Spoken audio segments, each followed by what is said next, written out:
या फिर वो सभी चीजें जो कि इन्होंने इस नोटिफिकेशन में कहा नहीं लाना और आपके पास मिल गई, तो ये माना जाएगा कि आप इंटेंसली आप चाहते हो गड़बड़ करना, इसलिए आप एक तरीके से पहले आपको अपराधी घोषित कर दिया जाएगा। हमारा एडमिट कार्ड कब जारी होगा, जांच होगी, ये ध्यान रखें। इसलिए कोई भी वो चीज जिसके लिए मना किया गया वो आप साथ लेके नहीं जाए। अब आप साथ में लेके क्या जा सकते हैं वो आप देखिए, क्योंकि कई बार सेंटर दूर होता है तो वहाँ व्यवस्था इस तरह की नहीं होती है। फिर तो फाइनली रिजल्ट आने के बाद में भी आपको इसको संभाल के रखना है, ये आपका काम है। बोर्ड आपको कभी भी सबके घेरे में आए, जांच के लिए रिजल्ट से पहले भी बुला सकते और बाद में कोई मिसकम्युनिकेशन हुआ या कुछ गड़बड़ हुई तो आपको परीक्षा से बाहर भी बिठाया जा सकता है, आपका टाइम भी खराब हो सकता है। ये पॉइंट यहाँ क्यों लिखे गए हैं, इसलिए लिखे गए हैं कि हर एग्जाम में कुछ बच्चे इस तरह की गलतियां करते हैं। कुल मिला के उनको एक बार और चेताया गया है कि ध्यान रखें, कहीं पर भी अगर आपने लापरवाही की है और मैनिपुलेशन करने की कोशिश की है, फर्जीवाड़ा किया है, तो आपके ऊपर कार्रवाई की जाएगी। जिस बच्चे के साथ में ऐसा होता है वो बहुत परेशान होता है, कानून वास्तव में कड़ी सजा देता है। इसको आप मौत को मासी मत करना और ये इस तरीके का काम मत करना। या आपको पर्सनल मैसेज करके फोन करके कोई बताया जा रहा है तो आप उसकी सूचना सरकार को दे ताकि उनको सजा मिले। इसमें सजा भी अच्छी खासी, अगर कोई बच्चा इसमें इन्वॉल्व पाया गया तो 10 लाख से आपकी 10 करोड़ तक की सजा हो सकती है, 10 वर्ष से लेकर पूरी उम्र जेल हो सकती है और कार्रवाई भी की जा सकती है। आने वाली परीक्षा में भी नहीं बिठाया जाएगा।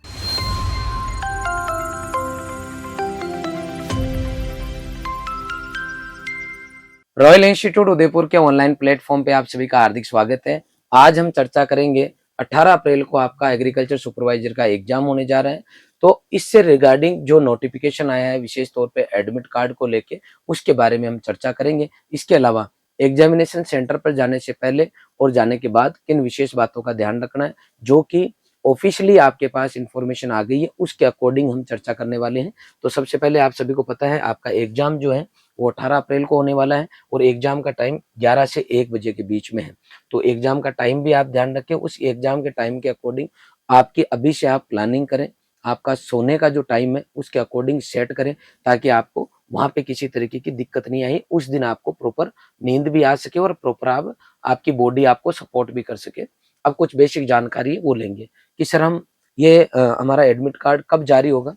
तो ये 13 अप्रैल को आपका जो है एडमिट कार्ड जारी होगा और 13 अप्रैल को एसएसओ आईडी पे आपको लॉगिन करके वहां से आपको इंडिविजुअल डाउनलोड करना होगा। पहला काम तो ये हो गया, ये इसका प्रोसेस दिया हुआ है। कुछ विशेष बातें हैं जो हम देख लेते हैं। जनरली बच्चे क्या करते हैं जब एग्जामिनेशन सेंटर पे जाते हैं तो कई बार क्या होता है आपको पता है भीड़ होती है, उसकी वजह से बच्चों को आने जाने में काफी दिक्कत होती है। तो वो रेल ट्रेन इनकी छत पे बैठ के आना जाना इस तरह से करते हैं तो कई बार हादसे हो जाते हैं। सभी बच्चों से रिक्वेस्ट है कि 1 दिन या 2 दिन पहले आप अपनी व्यवस्था के अकॉर्डिंग अपने सेंटर पे चले जाए। वैसे आपके नियर बाई आएंगे इसलिए ज्यादा दिक्कत नहीं होनी चाहिए, और किसी का अगर दूर आता है तो फिर वो अपने जाने आने की व्यवस्था व्यवस्थित कर ले। क्योंकि अगर आप किसी ट्रेन पे बैठ के खड़े होके या ऊपर जाके बस के ऊपर बैठ के अगर एग्जाम देने जाओगे तो कहीं ना कहीं मेंटली आप उतना अच्छा जो है अपने आप को प्रिपेयर नहीं कर पाओगे, कहीं ना कहीं आपको नुकसान होगा, हादसा होगा, वो एक अलग बात है। लेकिन उसके अलावा अगर आप चले भी गए तो कहीं ना कहीं आप अपना 100% नहीं दे पाएंगे, इसलिए थोड़ा सा आप ध्यान रखें। एक सूचना ये भी आई है कि मान लो किसी का कोई सेंटर ऐसी जगह आ गई हो जहां खुद वो जॉब कर रहा हो तो उस जगह आपको जो है सूचना देनी है, अदरवाइज आपके खिलाफ कार्रवाई की जाएगी। और अगर आपका वहाँ सेंटर है, जॉब भी आप वहाँ करते हैं तो आपका जो है सेंटर चेंज कर दिया जाएगा। तो ऐसा कम केस है लेकिन फिर भी अगर है तो आपको देखना है। अब देखो कई बार एग्जामिनेशन सेंटर पे हम लोग रील देखते हैं कि भाई एग्जाम सेंटर पे जाते जाते ही उसको जो है बाहर निकाल दिया गया, रोक दिया गया, गेट बंद कर दिया, बच्चा रो रहा है, पेरेंट्स परेशान हो रहे हैं। तो ऐसी सिचुएशन प्लीज आप नहीं आने दें, उसके लिए आप जल्दी तैयारी करें। और यहाँ साफ सुथरा कहा गया है कि कम से कम 2 घंटे पहले आ जाए। और ध्यान रखें 1 घंटे पहले आपको परमिशन नहीं दी जाएगी। जैसे 11 बजे से पेपर है, इसका मतलब 10 बजे बाद में किसी भी बच्चे की एंट्री नहीं होगी। मेन गेट जो है आपका बंद कर दिया जाएगा। इसका मतलब आप कोशिश करो कि 9 बजे तक आप सेंटर पे पहुंच जाओ। 9 साढ़े 9 के बीच में आपको पहुंच जाना है। कोशिश ये करनी है कि 9 बजे तक आपको पहुंच जाना है, इसलिए आपको ये ध्यान रखना है। आप अपनी प्लानिंग उसके अकॉर्डिंग करके चले। कहीं जगह रोड का काम चलता है, कहीं जगह कोई अलग ही तरह की समस्या आ जाती है, कई बार ट्रैफिक की समस्या आ जाती है। तो आप लोग जो है इसके लिए विशेष ध्यान रखें। प्लीज आप अपने आने जाने का टाइम जो है इस तरीके से शेड्यूल करें कि किसी इस तरह की समस्या में आप नहीं फंसे। कुछ बच्चों की दिक्कत आती है, ठीक है। अब आपको सेंटर पे क्या लेके जाना है, तो आपको क्या ले जाना है, अपना आधार कार्ड लेके जाना है, ओरिजिनल लेके जाना है। और एक इस साइज की आपको लेटेस्ट फोटो साथ में लेके जानी है। ध्यान रखें उसके अंदर आधार कार्ड में आपकी डीओबी होनी चाहिए, डेट ऑफ बर्थ आपकी होनी चाहिए, इसमें साफ सुथरा लिखा हुआ है। इसके अलावा जिस पे फोटो ऐसा कोई दूसरा पहचान पत्र भी ले जा सकते हो, जनरल वे में आप आधार कार्ड ले जा सकते हो, ठीक है। और आपकी फोटो आपको साथ में लेके जानी है, समझ गए। आपको वहां पे जब आपकी तलाशी ली जाएगी उस टाइम आपको हर तरीके से चेक किया जाएगा, आपको पूरा सपोर्ट करना है। आ गई बात समझ में? इसलिए हर तरीके से आपकी जांच होगी, ये ध्यान रखें। इसलिए कोई भी वो चीज जिसके लिए मना किया गया है वो आप साथ लेके नहीं जाए। अब आप साथ में लेके क्या जा सकते हैं, वो आप देखिए, एक ब्लू कलर का जो है ट्रांसपेरेंट आप पेन ले जा सकते हैं साथ में, तो वो 2-3 आप पेन ले जा सकते हैं। इसके अलावा आपको किसी भी तरह की कोई दूसरी सामग्री लेके जाने की परमिशन नहीं है। आप जब सेंटर पे जाते हो तो एक पानी की बोतल अपने पास जरूर रखें, तो आप जब सेंटर पे रहेंगे आप, तो कम से कम उस टाइम तक आप पानी पी सके, क्योंकि कई बार सेंटर दूर होता है तो वहाँ व्यवस्था इस तरह की नहीं होती है।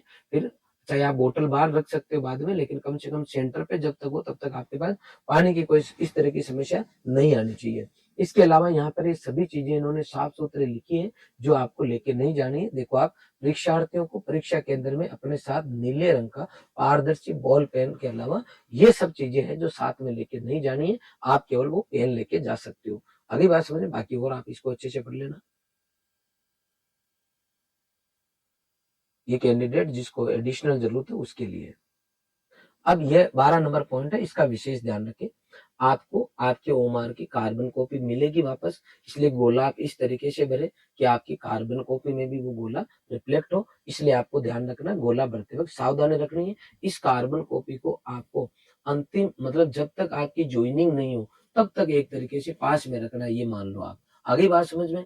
तो फाइनली रिजल्ट आने के बाद में भी आपको इसको संभाल के रखना है। ये आपका काम है। बोर्ड आपको कभी भी शक के घेरे में आए, जांच के लिए रिजल्ट से पहले भी बुला सकता है कि वो आपकी कार्बन कॉपी लेके आओ। इसलिए आपको इसको रखना है। और यहाँ बताया गया कि उचित दबाव मतलब प्रेशर से आप जो है गोला भरे ताकि किसी तरह की दिक्कत नहीं आए।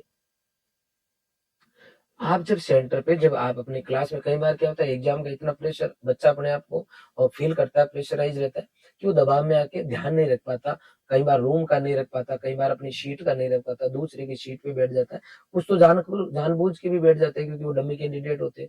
और कुछ जो क्या करते हैं कि मतलब वो डमी कैंडिडेट वाली बात तो अलग होगी, दूसरी चीज गलती से आप बैठ गए किसी दूसरे की या सीट पे जाके, और बाद में कोई मिसकम्युनिकेशन हुआ या कुछ गड़बड़ हुई तो आपको परीक्षा से बाहर भी बिठाया जा सकता है, आपका टाइम भी खराब हो सकता है। इसलिए आप जब बैठो तब आप अपने रोल नंबर के पूरे डिजिट चेक करो। अरे सर मैंने शुरू के 3 नंबर देखे, शुरू के 3 डिजिट नहीं, आप पूरे डिजिट देखे, उसके बाद में कंफर्म हो जाए कि आपकी सीट है, उसके बाद में आप बैठे। ये पॉइंट यहाँ क्यों लिखे गए, इसलिए लिखे गए कि हर एग्जाम में कुछ बच्चे इस तरह की गलतियां करते हैं, या तो जानबूझ के या फिर बाय मिस्टेक हो जाते हैं। तो आपको इन चीजों का ध्यान रखना है। अब जो बच्चे, बहुत सारे ऐसे बच्चे, आप विशेष तौर पे आपने सुना होगा कि अलग अलग तरीके के बच्चे, स्पोर्ट्स के हो, चाहे डिवोर्स के हो, चाहे विडो का हो, चाहे कास्ट सर्टिफिकेट हो, पीएच का हो। विशेष तौर पे पीएच वाले में बहुत सारे केस पिछली भर्ती में भी आए थे पकड़ में। अब भी ये बोल रहे हैं कि अगर किसी ने फर्जी बनवाया है तो प्लीज आप परीक्षा ही मत दो, ज्यादा बढ़िया है। अगर आपने कुछ भी गड़बड़ किया और आप फर्जी पाए गए तो आपके ऊपर कार्रवाई होगी। हालांकि परीक्षा नहीं दोगे तो भी होगी। क्यों होगी? क्योंकि आपको कहा गया था कि अगर आप एलिजिबल नहीं है, आपने कोई गलती की है, तो आपको जो है फिर उसका ध्यान रखना है। कुल मिला के उनको एक बार और चेताया गया है कि ध्यान रखें, कहीं पर भी अगर ना आपने लापरवाही की है और मैनिपुलेशन करने की कोशिश की है, फर्जीवाड़ा किया है, तो आपके ऊपर कार्रवाई की जाएगी। एक से ज्यादा फॉर्म भरे आपने, और ऐसे केस में भी अगर आपने गड़बड़ की है, डबल एग्जाम देने जा रहे हो दूसरी पारी में, ऐसा संभावना बनती है, तो भी आपके ऊपर कार्रवाई की जाएगी। वो दूसरे कैंडिडेट के नाम से आपने पहले परीक्षा दे दी और इस बार आप ओरिजिनल जा रहे हो तो भी कार्रवाई होगी।